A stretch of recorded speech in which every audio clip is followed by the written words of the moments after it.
kind-hearted, why would she lie to me, her own granddaughter, about being sick? What was so important that made her want me to move back to Cascade Springs? Part of me was afraid to ask, because Grandma Daisy could be very convincing when she wanted to be, and apparently, after the "I'm dying" speech over the phone, she could be quite an actress, too. It was beginning to ebb, but adrenaline still pulsed in my veins from fear that Grandma Daisy was ill.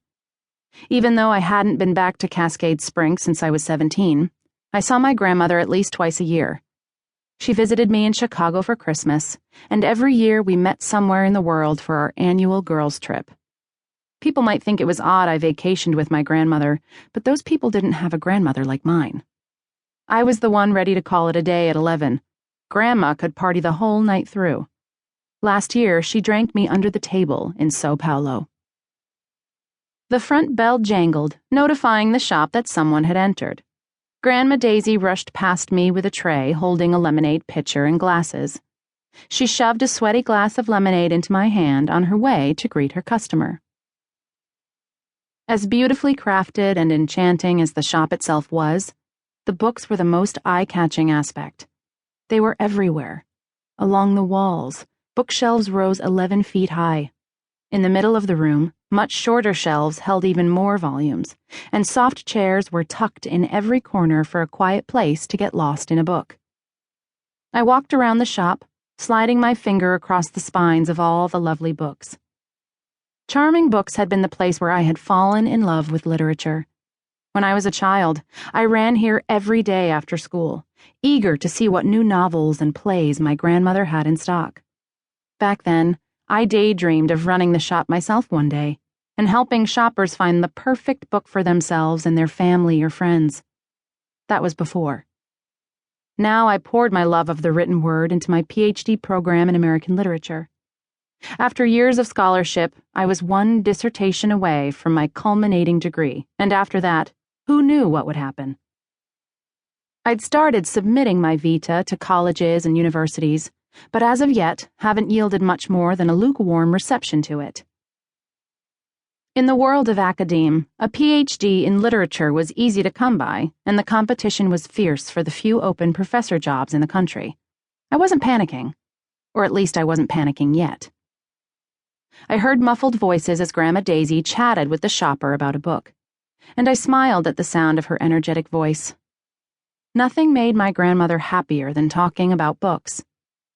I stepped out from the bookshelves and found Grandma with a white-haired man in riding pants and a red jacket with tails.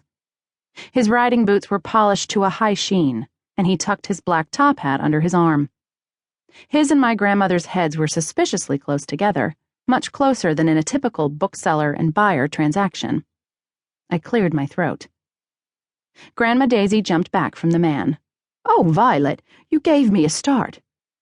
The man beamed at me. He had straight white teeth that sparkled against his tanned skin.